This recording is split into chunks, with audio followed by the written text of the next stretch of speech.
Selamat pagi pemirsa, spirit perdamaian selalu menyertai perayaan Natal setiap tahunnya. Dalam spirit tersebut terkandung komitmen sekaligus harapan untuk mewujudkan suasana damai.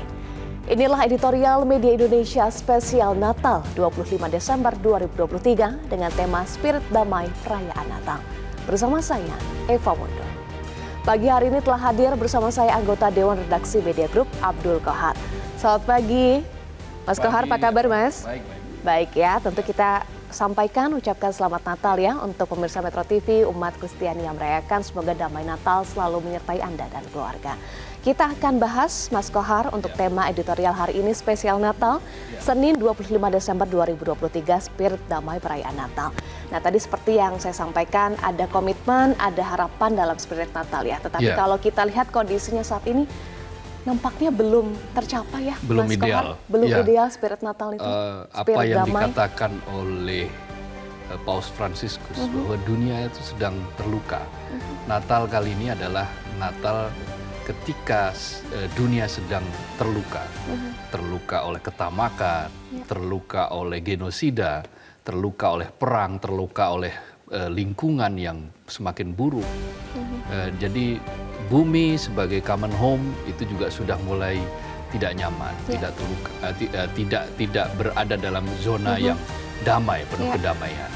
Begitu juga di beberapa tempat politik kita saksikan sebagai timbunan kotoran katanya, belum bersih dari anasir-anasir jahat, saling melukai, yang membuat setiap orang itu punya hasrat individu dan kelompok yang sangat kental.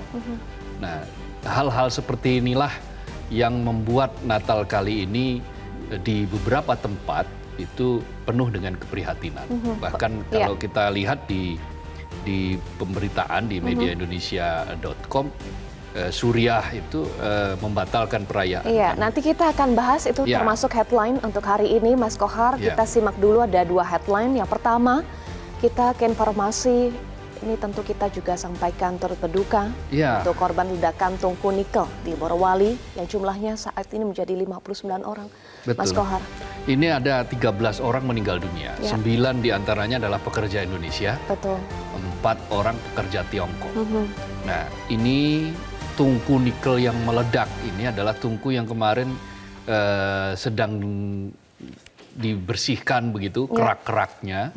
Tapi kemudian ada beberapa tempat yang dari tungku itu yang rapuh, lalu kerak itu bocor, keluar, runtuh, mengenai zat yang mudah terbakar, terkena api. Jadi terjadi ada pemicu pemantik begitu gitu ya, pemicu sehingga terjadi ledakan. Yang kita sayangkan adalah ini wilayah yang sebetulnya dari awal kan sudah disadari ini bagian dari tempat yang sangat berbahaya. Tetapi mengapa tidak ada semacam double gitu ya untuk keamanan pada lingkungan kerja di situ. Nah, ini yang harus diselidiki. Smelter ini harus diaudit betul. Apakah selama ini berfungsi secara baik, dan kalaupun berfungsi secara baik, apakah secara periodik juga dibersihkan gitu. Ini problem di kita ini, selalu saja meremehkan hal-hal semacam ini. Nah, uniknya ini kan sebetulnya perusahaan patungan ini Indonesia dengan Tiongkok. Nah, untuk nikel semacam ini. Nah, dari Tiongkok juga harus diperhatikan. Apakah betul bahwa proses yang digunakan untuk hal-hal smelter ini sudah melalui proses yang benar atau belum? Ada sesuai dengan SOP atau tidak ya? Nah, SOP ini kan kita menyaksikan orang menjadi semakin khawatir bahwa hal-hal yang berbau Tiongkok selalu dianggap abai, begitu kan? Hal-hal yang berbau Indonesia selalu dianggap tidak memenuhi persyaratan keselamatan kerja. Nah, hal-hal semacam ini harus diaudit. Harus diaudit menyeluruh ya, Mas Kohar. Betul. Harus ada ini nyawa manusia soalnya. Betul, ini nyawa manusia. Masih ada juga data 46 korban lainnya yang terluka. Kita doakan semoga segera pulih ya, Mas Kohar.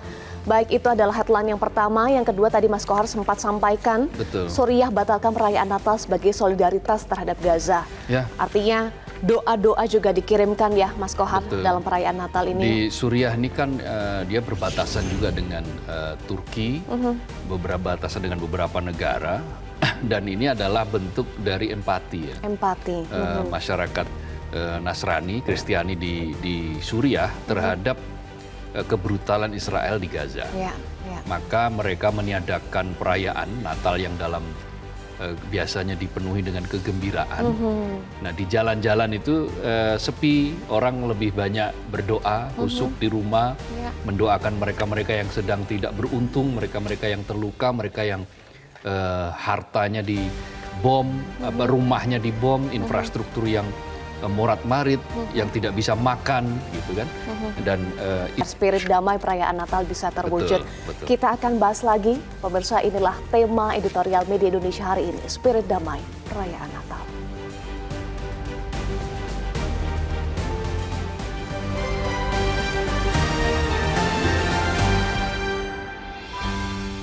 Spirit damai perayaan Natal.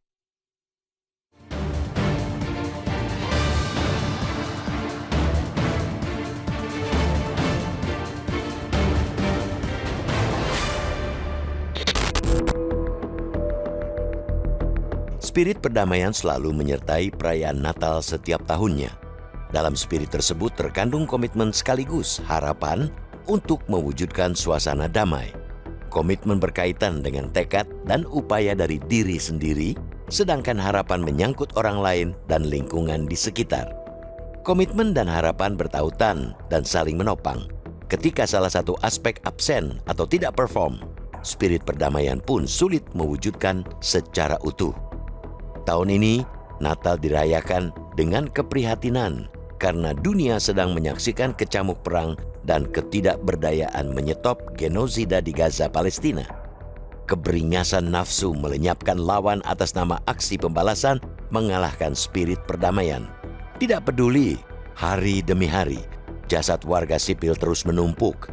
Ribuan menjadi belasan ribu. Dalam waktu pendek, berubah lagi menjadi puluhan ribu. Dan kini, semakin mendekati angka ratusan ribu nyawa melayang. Apa yang terjadi di Gaza hingga saat ini bukan lagi satu nyawa dibayar satu nyawa, melainkan menuntut musnahnya satu bangsa, yakni bangsa Palestina. Bahkan, Paus Francis tidak lagi menyembunyikan kecamannya dalam balutan kata-kata yang tidak berpihak. Pada bulan lalu, Paus Francis menyebut konflik Gaza sudah lebih dari sekadar perang dan bisa dianggap sebagai aksi terorisme. Kecaman Paus ketika itu tidak secara spesifik menuding pihak Israel maupun pejuang Hamas. Bisa jadi Hamas yang dituding, karena pihak Israel juga menyebut pejuang kemerdekaan Palestina itu sebagai teroris. Kecaman Paus juga bisa ditujukan pada Israel yang terus-menerus membombardir wilayah permukiman di Gaza. Namun, tidak kali ini. Paus dengan gamblang menyebut tindakan militer Israel sebagai aksi terorisme setelah peristiwa penembakan dua perempuan Kristiani hingga tewas di sebuah gereja di Gaza. Ia mengecam pengeboman dan penembakan yang menyasar warga sipil yang tidak bersenjata di Gaza. Dalam kesempatan berikutnya, Paus menyatakan keprihatinan. Ia menyebut warga Israel dan Palestina menyambut Natal dengan kepedihan dan suasana berkabung. Paus yang terus-menerus menyerukan gencatan senjata lantas mengajak seluruh umat mendoakan warga yang terdampak perang di Gaza dan mengirimkan bantuan. Jauh dari Palestina, saudara-saudara kita umat Kristiani di Indonesia juga belum sepenuhnya merasakan kedamaian. Sejumlah kasus hambatan untuk menjalankan ibadah maupun kasus intoleransi dalam kebebasan berkeyakinan masih ditemukan di sepanjang 2023. Ada beberapa peristiwa pembubaran jemaat di gereja, seperti yang terjadi terhadap Jemaat Gereja Mawar Sharon atau GMS Binjai, Sumatera Utara, dan Gereja Bethel Indonesia atau GBI Gihon di Pekanbaru, Riau. Ada pula penolakan kedatangan Duta Besar Vatikan ke Palembang, Sumatera Selatan, dan aksi penutupan patung Bunda Maria di Kulon Progo, Daerah Istimewa Yogyakarta. Sesuai amanat konstitusi di pasal 29 ayat 1 dan 2, negara menjamin kemerdekaan tiap-tiap penduduk untuk memeluk agamanya masing-masing dan untuk beribadat menurut agamanya dan kepercayaan itu. Tidak ada tawar-menawar di sana. Oleh karena itu, kita terus mengingatkan bahwa aksi-aksi pelanggaran kebebasan beragama dan berkeyakinan tidak mendapat tempat di negeri ini. Tidak pula kehendak mayoritas masyarakat membuat hak yang jelas-jelas dijamin dan dilindungi negara tersebut boleh dilanggar. Dengan spirit perdamaian, kita mengajak semua komponen bangsa menjadikan perayaan Natal sebagai sumbu untuk menyalakan toleransi dan semangat hidup berdampingan tanpa permusuhan. Dari situ, kita bisa berharap terbentuk kekuatan besar sebagai modal bangsa untuk bergerak semakin maju dengan menjunjung kesetaraan dan keadilan.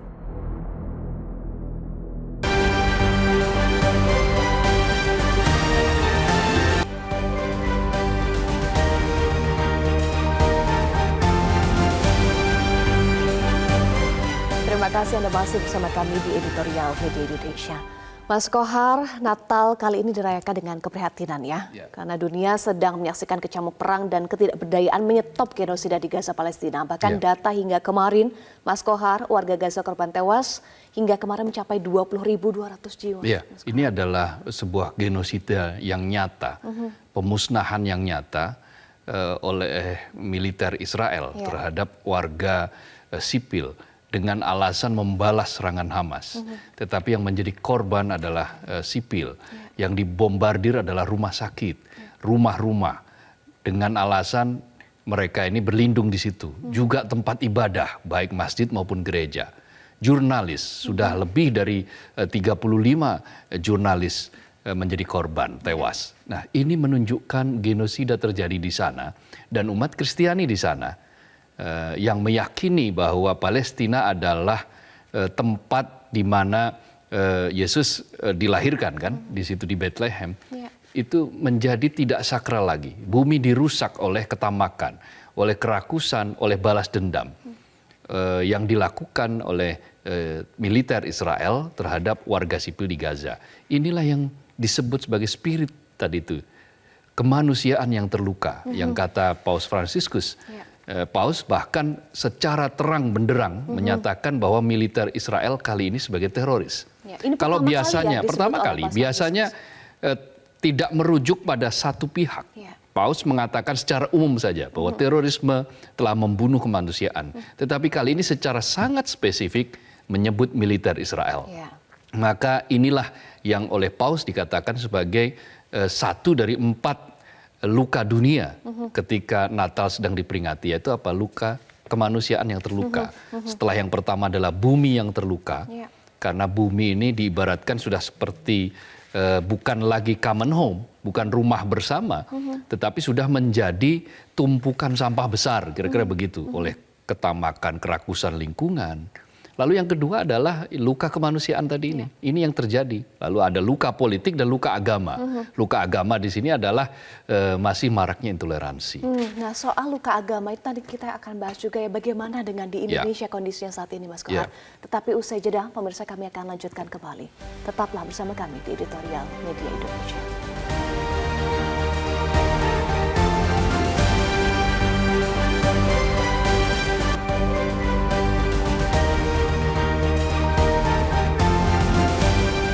Anda kembali bersama kami di Editorial Media Indonesia. Mas Kohar, pertanyaan saya sebelum jeda tadi adalah ternyata masih ada ya di dalam negeri intoleransi yang terjadi, Mas Kohar. Ya, intinya adalah kebebasan untuk menjalankan ibadah belum sepenuhnya diperoleh oleh banyak warga di beberapa tempat. Kita menyaksikan tadi di Riau, di Palembang ada penolakan kedatangan dari Vatikan, Duta Besar Vatikan ke Palembang. Kemudian di Medan juga ada penolakan orang sedang menjalankan ibadah, lalu di beberapa tempat. Ini menunjukkan bahwa memang masih ada problem yang mesti diselesaikan dengan dialog. Contohlah Jakarta. Jakarta ketika Gubernur Anies Baswedan, bagaimana Gubernur Anies Baswedan berdialog dengan umat-umat Islam dan umat Kristiani di Jakarta untuk meyakinkan bahwa hak untuk menjalankan ibadah itu hak semua agama. Dan itu dilindungi oleh Undang-Undang Dasar 45. Artinya mereka hak dasar ini harus diberikan. Ya. Itulah kenapa kan Gubernur Anies Baswedan kan memberikan izin mendirikan bangunan. IMB ya. Ada yang IMB. 40 tahun belum jadi. Ada Kemudian setidaknya 2 gereja yang sudah 40 tahun izinnya itu mentok. Ya, karena mungkin pejabatnya takut untuk dikritik ya atau dimusuhi ya. Tapi dengan dialog bisa itu bisa ternyata. terbit akhirnya ya. Ya, Mas Kohar? GBIP Pelita itu yang Protestan, lalu di gereja Katolik di Duri, paroki Duri itu ada juga yang sudah 40 tahun akhirnya mendapatkan izin. Nah, hal-hal baik semacam ini mengapa tidak direplikasi di daerah-daerah begitu? Potensi untuk terjadinya hambatan itu harus tangan negara itu harus hadir. Ya. Nah, wujud tangan negara hadir itu adalah pemimpin di level manapun itu harus berani untuk menyatakan bahwa hak dasar untuk beribadat itu tidak boleh diganggu dan dilindungi oleh undang-undang. Ya, dan hal-hal baik seperti ini harus direplikasi, Betul. harus dicontoh ya. Ya, karena itu akan melahirkan perdamaian. Dan momentum Natal ini jadi spirit untuk melahirkan perdamaian setidak-tidaknya bagi Indonesia. Untuk segera mengakhiri intoleransi, memulai toleransi, dan jangan ada lagi hambatan untuk beribadah atau mendirikan tempat ibadah. Betul, jaga selalu spirit damai dalam Natal ini ya. Ya. Mas Kohar, terima kasih. Terima kasih, Mas Eva. Kohar sudah bergabung bersama kami Ya. di Editorial Media Indonesia. Pemirsa, dengan spirit perdamaian, kita mengajak semua komponen bangsa menjadikan perayaan Natal sebagai sumbu untuk menyalakan toleransi dan semangat hidup berdampingan tanpa permusuhan. Dari situ kita bisa berharap terbentuk kekuatan besar sebagai modal bangsa untuk bergerak semakin maju dengan menjunjung kesetaraan dan keadilan. Demikian Editorial Media Indonesia untuk hari ini. Atas nama rekan-rekan yang bertugas, saya Eva Wondo pamit undur diri. Terima kasih atas perhatian Anda dan tetaplah bersama kami di Metro TV.